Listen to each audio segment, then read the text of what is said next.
Bismillahirrahmanirrahim. Assalamualaikum warahmatullahi wabarakatuh. Alhamdulillahi rabbil alamin. Wassalatu wassalamu ala rasulillah wa ala alihi wa ashabihi wa man tabi'ahum bi ihsanin ila yaumiddin. Amma ba'd. Akhwati fillah, a'azzani Allahu wa iyyakunna. Alhamdulillah, kita kembali ke pelajaran kita setelah kita menyelesaikan liburan kita pada hari tasyrik, dan kita kembali pada hari ini, hari Senin, dalam pelajaran tafsir. Kita sudah sampai di firman Allah Subhanahu wa taala, fala uqsimu bil khunnas al jawaril kunnas wal laili idza as'as was subhi idza tanaffas. Sebelumnya ya, surat At-Takwir ini dari ayat pertama sampai ayat ke-14 menyebutkan tentang kejadian-kejadian yang akan terjadi nanti di hari kiamat. Di antaranya adalah matahari ya, yang akan terbelah ya, dan juga gunung-gunung yang akan lepas dari pasak-pasaknya. Kemudian keadaan-keadaan manusia yang mana mereka akan meninggalkan harta-harta terbaik mereka. Dan kemudian juga nanti ada yang namanya pertanyaan yang diberikan kepada anak-anak yang dulunya dibumikan atau dikubur hidup-hidup oleh orang-orang jahiliyah, sehingga mereka ditanya, dengan dosa apa kalian wahai yang dikubur itu dikubur oleh mereka. Jadi semuanya itu nanti akan tertanya, akan ditanggung jawab oleh mereka yang menguburkannya. Kemudian wa idzal jannatu uzlifat wa idzal jahimu su'irat, ketika neraka jahim itu sudah mulai dikobarkan, dan ketika surga juga telah didekatkan. Setiap manusia alimat nafsum ma ahdarat, tahu apa yang telah ia lakukan ketika di dunia. Kemudian Allah Subhanahu wa taala berfirman, fala uqsimu bil khunnas. Dan di sini Allah Subhanahu wa taala bersumpah dengan al-khunnas.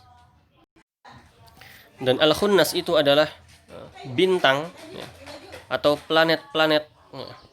Al-khunnas dalam bahasa artinya adalah ta'akhir, yaitu yang terlambat atau yang terlambat, yang terakhir.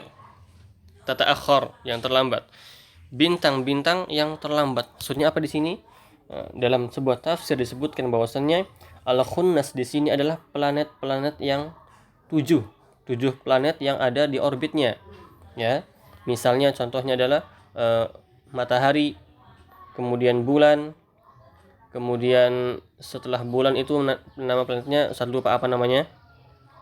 Ya, kemudian ada Al-Mushtari, Jupiter, kemudian ada Al-Marikh, Mars, kemudian ada Saturnus, Zuhal, kemudian ada Atarid, dan nama-nama planet-planet yang kita tahu yang ada di orbit-orbitnya. Nah, di situ, dan dengan itulah Allah Subhanahu wa taala bersumpah. Ya, bersumpah dengan planet-planet yang berjalan di atas orbitnya itu. Fala uqsimu bil khunnas. Kemudian al-jawari al-kunnas itu sama ya. Al-jawari itu yang berjalan di orbit-orbitnya al-kunnas. Ya. Wal laili idza as'as, dan juga dengan malam yang as'as. Itu apa as'as? As'as itu bisa kita artikan dengan dan ketika malam yang telah tiba, atau bisa juga kita artikan dengan dan ketika malam yang telah selesai. Ya. As'as artinya aqbala atau adbara. Ya. Bisa jadi artinya wal laili idza as'as, dan ketika malam yang telah tiba, atau dan ketika malam yang telah selesai. Kemudian was-subhi idza tanaffas, Dan juga kemudian Allah Subhanahu wa taala bersumpah dengan subuh, dengan waktu fajar. Idza tanaffas, yaitu ketika dia memulai, ya. Mulai ada tanda-tanda waktu subuhnya. Yang ketika cahaya itu telah terpancar sedikit demi sedikit sampai dia sempurna menjadi terbitnya matahari. Itu namanya was-subh idza tanaffas.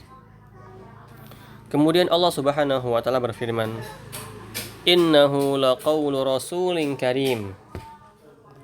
Sungguhnya laqaulu rasulin karim. Setelah Allah Subhanahu wa taala bersumpah dengan ayat-ayat yang agung di atas, ya.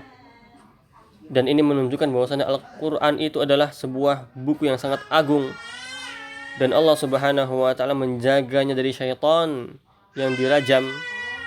Kemudian Allah Subhanahu wa taala berfirman, "Innahu laqaulu rasulin karim." Siapa rasul di sini? Rasul di sini adalah Jibril alaihi salam. Sungguhnya dialah, ya, Rasulin Karim, sebuah utusan yang mulia. Itu siapa? Jibril alaihi salam. Yang mana Jibril itu turun, ya, dengan perintah Allah Subhanahu wa taala untuk menurunkan Al-Qur'an.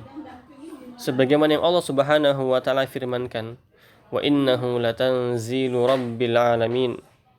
Nazala bihir ruhul amin ala qalbika litakuna minal munzirin." Ya. Kata Allah, itulah latanzil, dan Jibril lah yang diturunkan oleh Allah Tuhan semesta alam. Nazala bihir ruhul amin, ya, yang diturunkan oleh ar-ruhul amin. Ma huwa ar-ruhul amin? Ar-ruhul amin huwa Jibril alaihi salam. Ala qalbika litakuna minal munzirin. Diturunkan kepada hati engkau wahai Muhammad, litakuna minal munzirin, supaya engkau menjadi orang yang memberi peringatan. Dan Allah Subhanahu wa taala mensifati Jibril ini dengan sifat yang mulia, Rasulin Karim, dengan akhlak yang mulia. Karena banyaknya sifat-sifat Jibril yang sangat terpuji. Karena Jibril jugalah adalah afdalul malaikah, malaikat yang paling utama, ketuanya para malaikat. Dan Jibril lah yang mempunyai martabat yang paling tinggi di antara para malaikat yang lain di sisi Allah Subhanahu wa taala. Kemudian Allah Subhanahu wa taala berfirman, "Dzi quwwatin 'inda dzil 'arsy makin." Dan Jibril alaihi salam dzi quwwah, mempunyai kekuatan untuk melaksanakan apa yang diperintahkan oleh Allah Subhanahu wa taala. Dzi quwwatin, mempunyai kekuatan. Wa min quwwati Jibril, dan dari kekuatan Jibril alaihi salam yang telah dinampakkan kepada umat manusia adalah ketika Jibril alaihi salam membalikan diyar kaum Lut, membalikan bumi tanahnya kaum Lut, ya, dibalik tanahnya dan menghempas mereka masuk ke dalam tanah tersebut. Itu adalah kerjaannya Jibril alaihi salam. Dan itulah kekuatan Jibril, yang di antara salah satu kekuatan Jibril alaihi salam. Dzi quwwatin 'inda dzil 'arsy makin, ya. 'Inda dzil 'arsy, yaitu Jibril dzi quwwah, mempunyai kekuatan 'inda dzil 'arsy, di sisi arsy. Yaitu maksudnya apa sini? Yaitu Jibril dekat dengan Allah Subhanahu wa taala. Dan Jibril mempunyai kedudukan yang sangat tinggi dan kedudukan yang khusus di sisi Allah Subhanahu wa taala. Makanya disebutkan inda dzil arsy, di sisi arsy. Dan kita ketahui bahwasanya Allah Subhanahu wa taala bersama yang di atas arsy, dan Jibril ada di sisi arsy tersebut. Makin, dzil arsy makin. Makin artinya adalah makanah, mempunyai kedudukan dan martabat di atas kedudukan dan martabat malaikat-malaikat yang lainnya. Kemudian Allah Subhanahu wa taala berfirman tentang Jibril lagi, muta'in tsamma amin. Ya. Di antara sifat Jibril alaihissalam adalah muta'.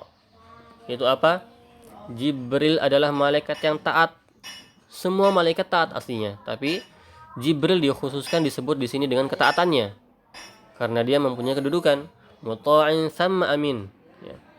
Muta' yang taat kepada Allah Subhanahu wa taala, selalu melaksanakan perintahnya, sama amin, dan juga dia mempunyai aman dalam melaksanakan perintah-perintah Allah Subhanahu wa taala. Tidak pernah menambah sesuatu yang diperintahkan, tidak pernah mengurangi sesuatu yang diperintahkan, dan tidak pernah mengingkari apa yang diperintahkan oleh Allah Subhanahu wa taala. Dan ini semua menunjukkan kemuliaan Al-Qur'an di sisi Allah Subhanahu wa taala. Yang mana Allah Subhanahu wa taala menurunkan Al-Qur'an dan mengutus malaikat yang paling mulia untuk menurunkan Al-Qur'an. Dan kita tahu, wahai akhwati fillah, azani Allah wa iyyakunna, sebuah kerajaan atau seorang raja ketika dia ingin mengutus suatu risalah atau surat yang mulia kepada rakyat atau kepada yang mau dikirim, maka dia pasti akan mengirim atau mengutus seseorang yang paling mulia, yang paling amanah. Maka seperti itulah Jibril alaihissalam. Alaihissalam. Itu adalah keutamaan Jibril, sang penurun wahyu. Kemudian setelah Allah Subhanahu wa taala menyebutkan keutamaan Rasul, ini ar-Rasul maksudnya Jibril, ya, malaikat yang mana dia yang membawa Al-Qur'an kepada Rasulullah sallallahu alaihi wasallam. Kemudian Allah Subhanahu wa taala dalam surah At-Takwir menyebutkan keutamaan Rasulullah, yaitu Muhammad sallallahu alaihi wasallam. Allah Subhanahu wa taala berfirman, "Wa ma sahibukum bimajnun." Wa ma sahib di sini adalah Rasulullah sallallahu alaihi wasallam. Majnun, gila. Dan tidaklah Rasulullah itu di antara kalian itu adalah gila, sebagaimana yang dianggap oleh orang-orang yang mendustakan dia, orang-orang yang tidak suka dia, Rasulullah sallallahu alaihi wasallam. Ya. Ketika Rasulullah diturunkan wahyu kepadanya dan menyampaikan apa yang ada di dalam wahyu tersebut, Rasulullah lantas disebut orang yang gila. Padahal sebelumnya Rasulullah adalah orang yang mulia, ya, orang yang jujur. Tapi karena mereka ingin menghambat dakwahnya Rasulullah, mereka menyebut Rasulullah seorang yang gila. Di antara faedahnya adalah kita sebagai dai atau ketika mendakwah dakwah sunnah salaf, manhaj salaf ini, ketika kita mendapatkan cemooh, ya, kita disebut ini dan itu, kita ingat Rasulullah Shallallahu Alaihi Wasallam mendapatkan ujian yang paling parah, disebut tukang sihir, disebut orang gila, dilempari batu, dilempari kotoran, ya. Itulah qudwah kita Rasulullah Shallallahu Alaihi Wasallam, dan beliau bersabar dalam mendakwahi Al-Quran dan As-Sunnah dengan ajaran yang benar. Maka kita butuh namanya kesabaran dalam mendakwah ini. Nah, jadi kata Allah Subhanahu wa taala, ya, wa ma sahibukum bimajnun, dan bukanlah Muhammad Rasulullah sallallahu alaihi wasallam itu adalah orang yang gila. Sebagaimana orang-orang yang pengen menghapus semua risalah yang didatangi oleh Rasul sallallahu alaihi wasallam.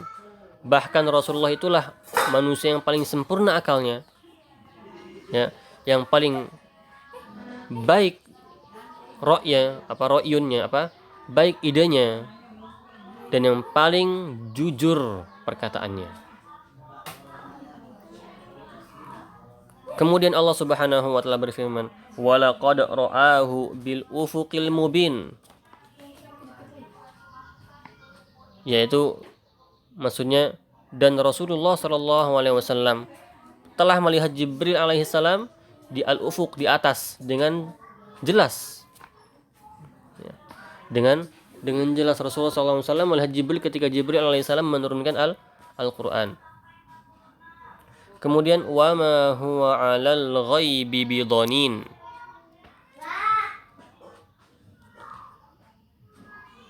Dan wa ma huwa 'ala ma auhahu Allah, dan tidaklah Rasulullah sallallahu alaihi wasallam itu menambahkan sesuatu, mengurangi sesuatu, atau menyembunyikan sesuatu dari wahyu yang diturunkan oleh Allah Subhanahu wa taala kepadanya. Bahwasanya Rasulullah SAW betul-betul amanah dalam menyampaikan risalahnya. Tidak ada tambahan, tidak ada pengurangan, dan tidak ada yang disembunyikan oleh Rasulullah SAW. Bahkan beliaulah SAW aminu ahli samai wal ard, orang yang amanah di antara langit dan bumi, yang menyampaikan risalah Allah Subhanahu wa taala dengan baik, dengan jelas, tidak pernah bakhil ya, dalam menyampaikannya, ya. Menyampaikan ke semua penduduk muka bumi, dari yang kaya, yang fakir, mau yang ketua umat, ya, ketua kelompok, mau rakyat biasa, mau laki-laki, mau perempuan, mau Arab, ya, mau orang kampung, mau orang kota, semuanya dapat, ya, mencakup semuanya. Itulah dakwah Rasulullah SAW.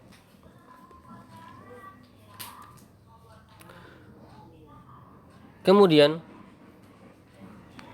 Allah Subhanahu wa taala berfirman, "Wa ma huwa biqauli syaitanir rajim." Ya, ketika Allah Subhanahu wa taala menyebutkan kedudukan kitabnya Al-Qur'an dan keutamaan, ya, Rasul Jibril dan Rasulullah sallallahu alaihi wasallam, dan bagaimana caranya Al-Qur'an itu sampai kepada manusia. Kemudian Allah Subhanahu wa taala membela Al-Qur'an ini. Kata Rasulullah, kata Allah Subhanahu wa taala, "Wa ma huwa biqauli syaitanir rajim." Dan Al-Qur'an ini bukanlah sebuah perkataannya syaitan. Maka itu jauh, ya. Bukan perkataan syaitan, apalagi perkataan manusia. Itu semua perkataan Allah Subhanahu wa taala, kalamullah azza wa jalla. Fa aina tadhhabun? Kemudian kemana kalian pergi? Nah, jika sudah ada Al-Quran ini, untuk apa lagi menoleh kepada wahyu-wahyu yang lain?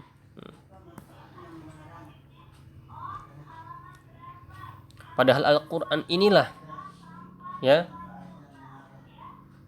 kitab yang paling sidik, yang paling baik, yang paling hak, yang paling benar, ya. Tidak ada kebohongan di dalamnya.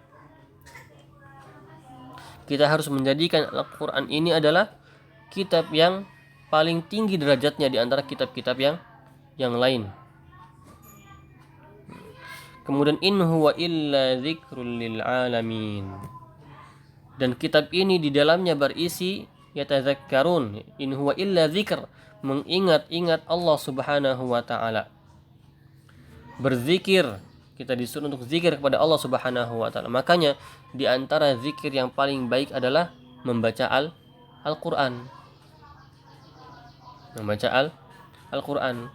Di dalam terdapat sifat-sifat Allah Subhanahu wa taala yang sangat mulia, yang tersucikan dari kekurangan-kekurangan dan keburukan-keburukan, dan dari saingan-saingan Allah Subhanahu wa taala. Di dalamnya juga terdapat disebutkan perintah-perintah dan larangan-larangan dan hukum-hukum yang Allah Subhanahu wa taala turunkan untuk manusia. Ya, di dalamnya juga disebutkan takdir-takdir, hukum-hukum al-qadariyah dan hukum-hukum syar'i, dan juga hukum-hukum atau hukuman-hukuman nanti yang akan didapatkan oleh orang-orang yang taat dan orang-orang yang mengingkari Allah Subhanahu wa taala. Dan semuanya itu adalah untuk maslahat dunia dan akhirat kita. Dan kita dapatkannya dengan beramal. Ya, dengan beramal dan dengan beramal saleh. Kemudian Allah Subhanahu wa taala berfirman, "Liman syaa'a minkum ay yastaqim."